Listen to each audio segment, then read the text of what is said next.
Hello students, this is class 12th. We are studying economics in this class, and our chapter is going on, which name is the aggregate demand and aggregate supply. Aggregate demand and aggregate supply जो है, इसमें हम saving function पढ़ चुके हैं, aggregate demand पढ़ चुके हैं, एग्रीगेट सप्लाई पढ़ चुके हैं, कंजम्पशन फंक्शन हमने कर लिया, सेविंग फंक्शन आपने कर लिया, इन्वेस्टमेंट फंक्शन हमारा चल रहा है। लास्ट टॉपिक है इस चैप्टर का, तो ये इन्वेस्टमेंट फंक्शन जो है ये चल रहा है हमारा। अब हम इन्वेस्टमेंट फंक्शन को पढ़ेंगे। देखिए, इन्वेस्टमेंट फंक्शन, इन्वेस्टमेंट फंक्शन कल आपको बता दिया था कि इन्वेस्टमेंट फंक्शन क्या होता है। आर और किस पर डिपेंड करता है? मार्जिनल एफिशिएंसी ऑफ इन्वेस्टमेंट पर। ये आई है मार्जिनल एफिशिएंसी ऑफ इन्वेस्टमेंट पे। इसमें देखिए आपकी मार्जिनल एफिशिएंसी, इसके जो 2 फैक्टर्स हैं वो कौन कौन से हैं? फर्स्ट तो है आर, इसको आर को ऐसे भी लिख सकते हो आप, स्मॉल आर से शो करना है आपको इसे। आर का मीन्स होता है रेट ऑफ इंटरेस्ट, MEI, यानी marginal efficiency of investment. Marginal efficiency of investment, तो मार्जिनल एफिशिएंसी ऑफ इन्वेस्टमेंट जो है और रेट ऑफ इंटरेस्ट जो है, ये क्या है और किस तरीके की इसकी जो टेंडेंसी है वो क्या होती है वो देखते हैं। फर्स्ट ऑफ ऑल हम देखेंगे रेट ऑफ इंटरेस्ट क्या है।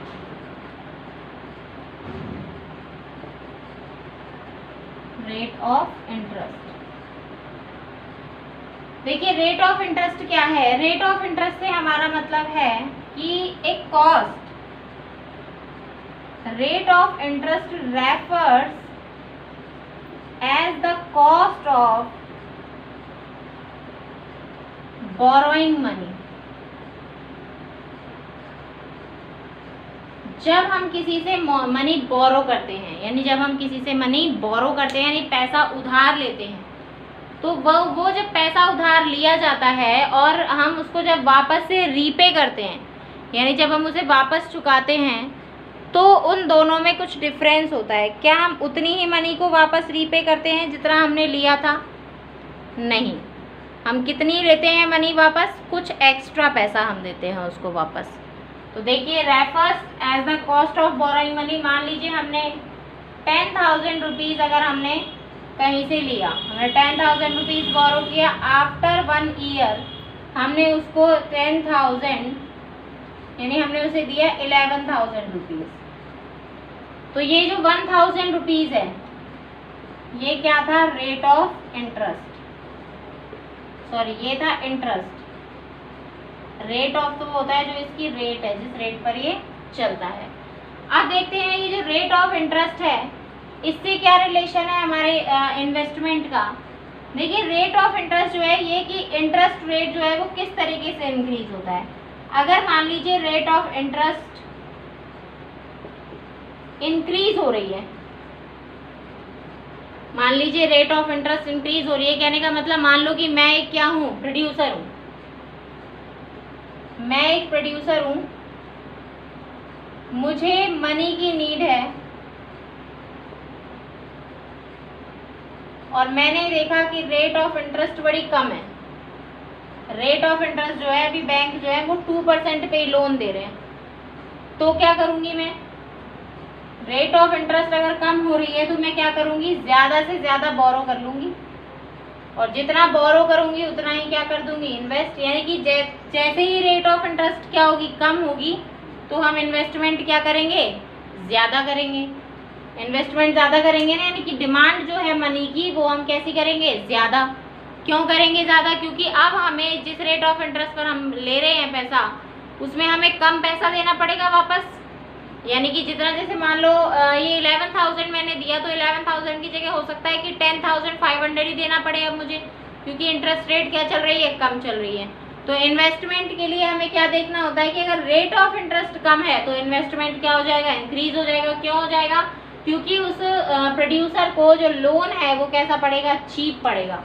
उस प्रोड्यूसर को लोन कैसा पड़ेगा, चीप, पहले से ज़्यादा। मान लो पहले 10% रेट थी, तो 10% रेट थी तो उसको मंथ का 100 रुपीज़ देना पड़ रहा था, लेकिन अब रेट कितनी हो गई, मान लीजिए 2%, तो अब तो उसको 50 रुपये 10 रुपये इतना ही देना पड़ेगा, यानी कि अब उसे कम देना पड़ेगा। तो इन्वेस्टमेंट बढ़ जाएगा कि ज़्यादा से ज़्यादा फिर वो पैसा लेने की कोशिश करेगा।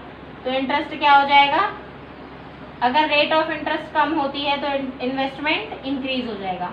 लेकिन अगर रेट ऑफ इंटरेस्ट बढ़ जाती है,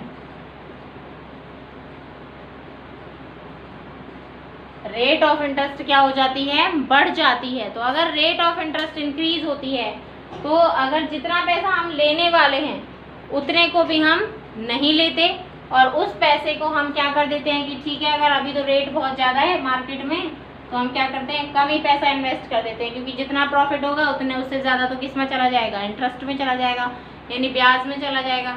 तो ये क्या होता है, रेट ऑफ इंटरेस्ट और इन्वेस्टमेंट के बीच में रिलेशन, कि अगर रेट ऑफ इंटरेस्ट कैसी है, इंक्रीज हो रही है, तो इन्वेस्टमेंट क्या हो जाएगा, डिक्रीज, और अगर रेट ऑफ इंटरेस्ट डिक्रीज हो रही है तो इन्वेस्टमेंट क्या हो जाएगा, इंक्रीज हो जाएगा। तो ये है हमारा रेट ऑफ इंटरेस्ट का जो रिलेशन है इन्वेस्टमेंट से। अब हम बात करते हैं किसकी, हम बात करते हैं किसकी, तो इसमें इनवर्स रिलेशनशिप होता है इन दोनों में, तो यानी कि रेट ऑफ इंटरेस्ट और आई, इन दोनों में कैसा रिलेशन है, inverse relationship.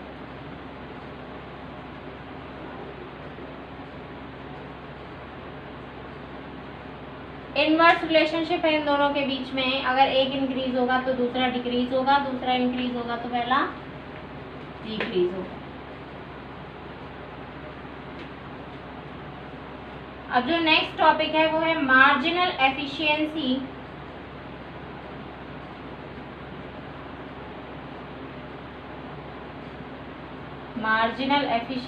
Of investment. Marginal efficiency of investment ये है कि आपको कितनी एक्सपेक्टेशन है, expectation of addition in income और प्रॉफिट। यानी कि जब आप इन्वेस्टमेंट करते हो, जब भी आप इन्वेस्टमेंट करते हो तो ऑब्वियसली हम इन्वेस्ट कब करते हैं, जब हमें किस चीज़ की उम्मीद हो कि हमें प्रॉफिट होगा।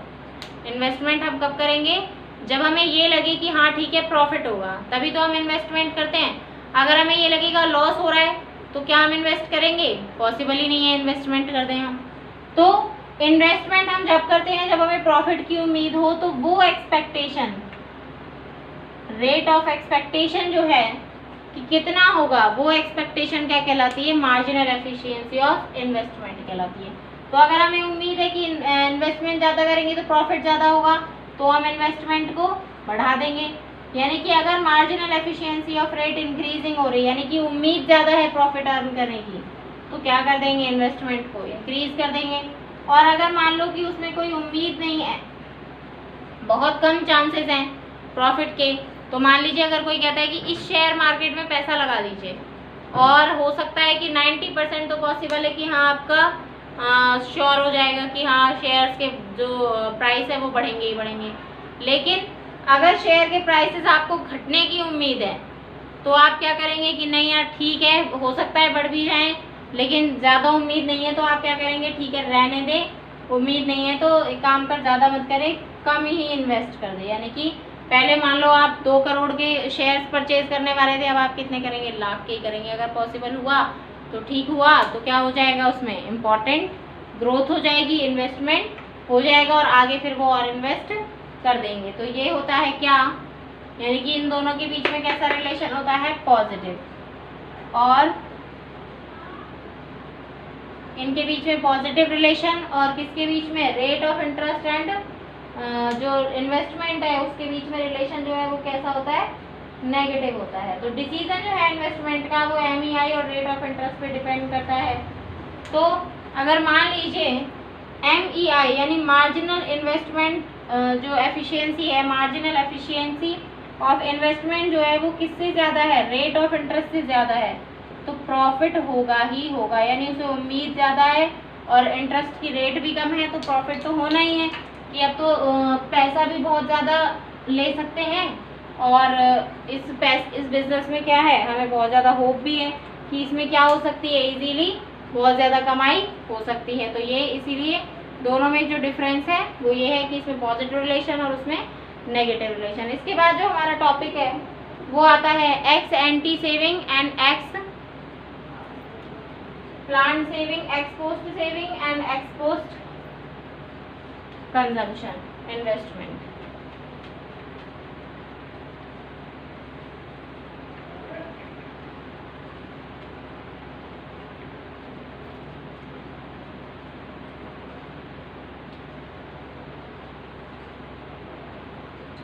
यहाँ पर बात करते हैं प्लांट सेविंग,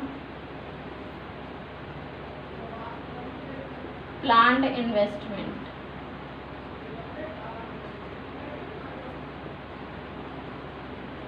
नाम से ही पता चल रहा है प्लांट, यानी कि इसको हम कहते हैं एक्स एंटी सेविंग और इसे एक्स एंटी इन्वेस्टमेंट।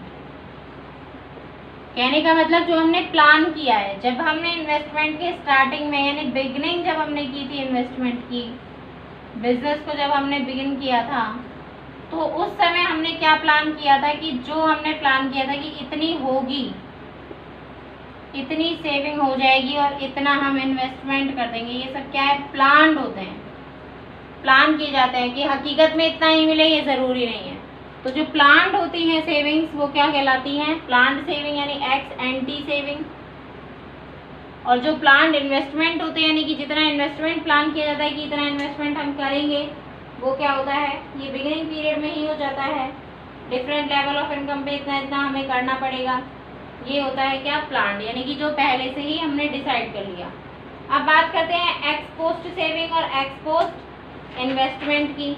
तो एक्स पोस्ट सेविंग जो है वो क्या होती है,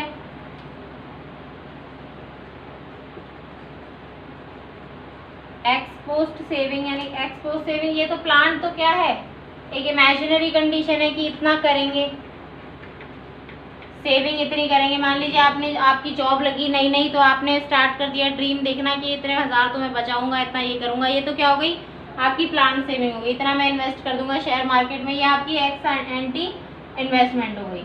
अब बात करते हैं किसकी, एक्स पोस्ट इन्वेस्टमेंट और एक्स पोस्ट सेविंग की। ये होता है, इसका मतलब होता है कि कंजम्पशन के बाद या इन्वेस्टमेंट के बाद, आफ्टर कंजम्पशन और आफ्टर इन्वेस्टमेंट जो भी बचता है, जो लेफ्ट होता है, उसे ही हम क्या कहते हैं, सेविंग। यानी ये क्या है, ओरिजिनल सेविंग और ओरिजिनल इन्वेस्टमेंट है। और ऐसे ही जितना रियल में इन्वेस्ट किया जाता है, जब हम इन्वेस्टमेंट करने की बात करते हैं, प्रोडक्शन की बात, यानी प्रोडक्शन की बात क्या, प्रोडक्शन स्टार्ट कर देते हैं, तो रियल में जो इन्वेस्ट होता है उसे क्या कहते हैं, एक्स पोस्ट इन्वेस्टमेंट।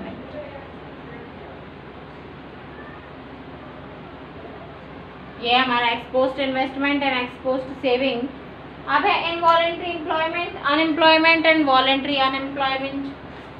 ये भी एक टॉपिक है इसमें, सिंपल सा ये तो।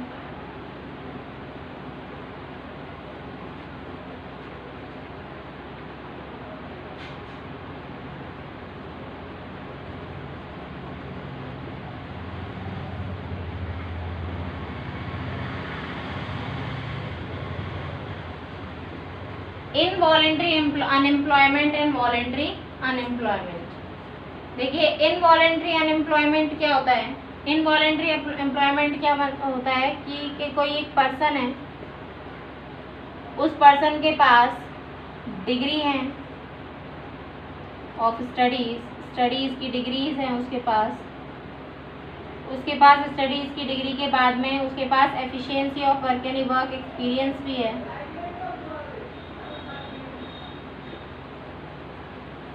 And he is able to work in all sides,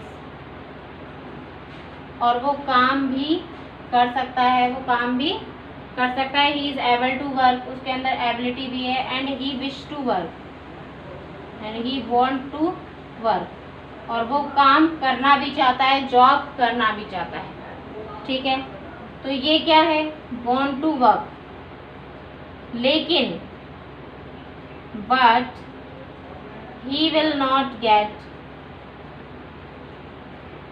job, लेकिन उसे क्या नहीं मिलती, जॉब नहीं मिलती। तो ये क्या है, इनवॉलंटरी अनएम्प्लॉयमेंट है, यानी कि अनैच्छिक बेरोजगारी, यानी कि पर्सन की तो इच्छा है लेकिन उसे काम मिल ही नहीं रहा। तो ये क्या हो गया, यानी पर्सन की इच्छा भी है, वर्क एक्सपीरियंस भी है, उसे पढ़ाई लिखाई भी इसीलिए की है जिससे जॉब कर सकूं, लेकिन जब वो जॉब ढूंढने जाता है तो उसे क्या नहीं मिलता, काम नहीं मिलता। ये क्या है, इनवॉलंटरी अनएम्प्लॉयमेंट है। इनवॉलंटरी अनएम्प्लॉयमेंट जो है जॉबलेस जब होती है, जब ये जॉबलेस हो जाते हैं उनकी विशेष के according, and deficiency of aggregate demand, unemployment से एग्रीगेट डिमांड में कमी आ जाती है, और इनवॉलंटरी अनएम्प्लॉयमेंट जो है वो इकोनॉमी पर बहुत ज़्यादा बोझ डाल सकता है, तो इसे अंडर एम्प्लॉयमेंट इक्विलिब्रियम कहेंगे। अब है वॉलंटरी अनएम्प्लॉयमेंट। अब जो नेक्स्ट टॉपिक है आपका वो है वॉलंटरी अनएम्प्लॉयमेंट। इसका जस्ट अपोजिट है। देखिए, वैसे भी जो अनएम्प्लॉयमेंट है वो बहुत ही ख़राब चीज़ है, क्योंकि इससे क्या होता है, हम उस जो अनएम्प्लॉयड जो पर्सन्स होते हैं वो हमें एज ए लाइबिलिटी उठाने पड़ते हैं। वो जो अनएम्प्लॉयड पर्सन्स होते हैं, ऐसे जो वॉलंटरी अनएम्प्लॉयड है वो देखिए, इसके पास डिग्री है, वर्क एक्सपीरियंस है, एबल टू वर्क है, but don't want to work, don't want to do work, लेकिन ये काम नहीं करना चाहते, तो इसे हम क्या कहते हैं, इनवॉलंटरी अनएम्प्लॉयमेंट कहते हैं। ये हो गया हमारा इनवॉलंटरी अनएम्प्लॉयमेंट। अब हम बात करते हैं किसकी, फुल एम्प्लॉयमेंट की।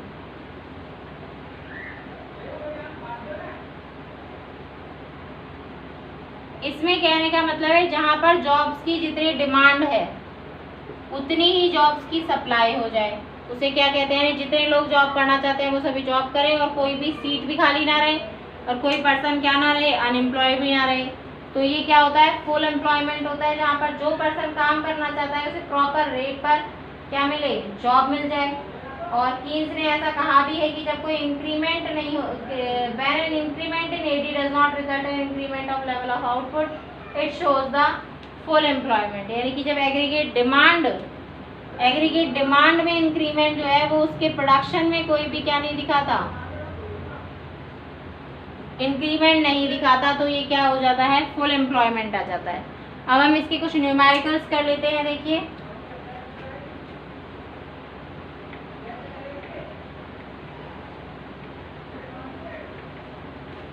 कुछ स्टैटिस्टिकल आपको बता देते हैं, इसके न्यूमेरिकल्स वो देखते हैं। आपको एक टेबल गिवन है, 0, 20 या इनकम एंड सेविंग आपको गिवन है।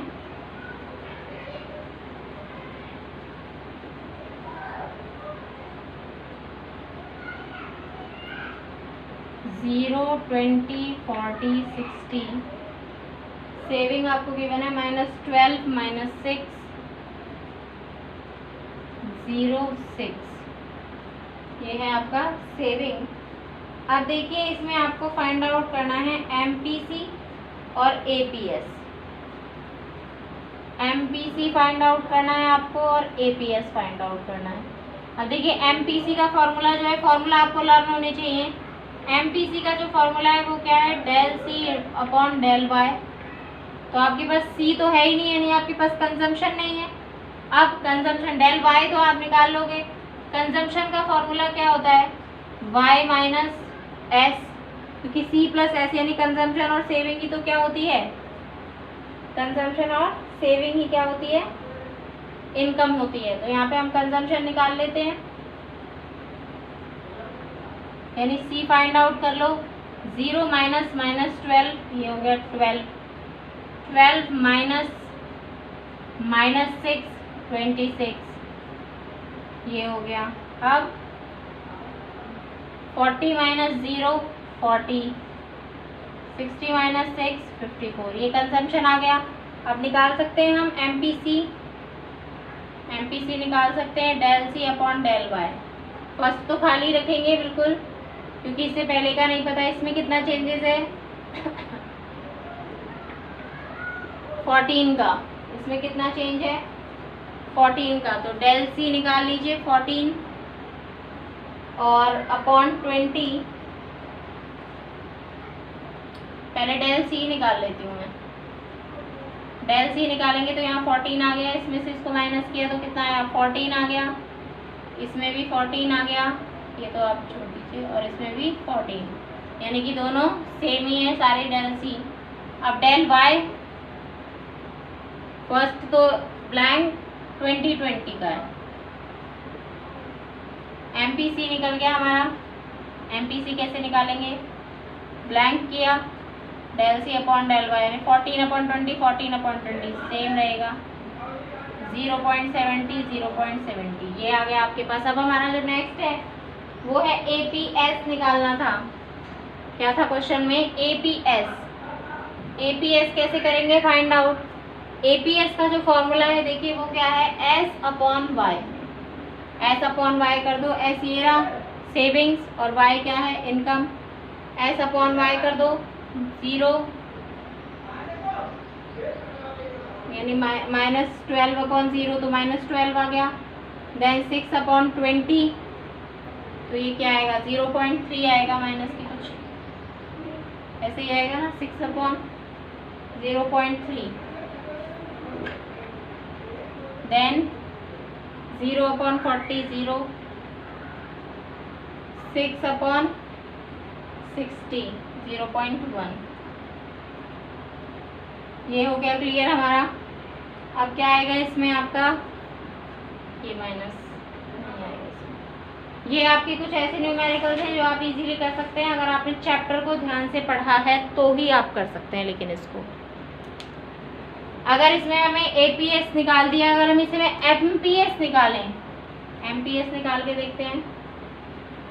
MPS का फॉर्मूला बताइए क्या होगा, वही del S upon del Y, del S upon del Y. देखिए MPS निकालते हैं, डेल S कितना है, फर्स्ट तो खाली छोड़ देते हैं, मैं यहाँ पे निकाल लेती हूँ डेल S किया माइनस की 6 माइनस -12 -6 + 12, यानी कि कितना आएंगे 6 आएंगे प्लस के 6 आ गया। अब वापस से वही 6 है, फिर दोबारा से 6 है, यही डिफरेंस है। अब बात करते हैं del S upon del Y. MPS का फॉर्मूला क्या होता है, del S upon del Y. तो del S upon del Y, del S तो कितना है 6 6 6 6 और y कितना है 2 2 2, तो यानी 6 अपॉन 20 0.30 0.30 0.30 अब इसे मैंने आपको एक थ्योरी और बताई थी कि MPS plus MPC is equal to 1 होता है।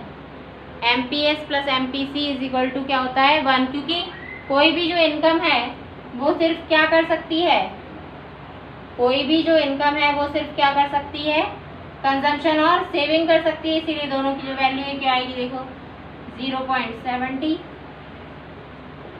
प्लस 0.30 1 आएगा, तो यानी यहाँ पर क्या आ गया is equal to 1। MPS plus MPC is equal to 1 आ गया। तो ये था हमारा इसके क्वेश्चंस। इसके कल कुछ जो वर्बली जो क्वेश्चंस हैं, वर्ड प्रॉब्लम्स वाले जो क्वेश्चन है थोड़े से डिफ़िकल्ट होंगे, इनसे वो हम कल सारे सॉल्व करेंगे। और यहाँ तक क्वेश्चंस कर लीजिएगा और नोट्स अपने अकॉर्डिंग बनाइए। Thank you, have a nice day.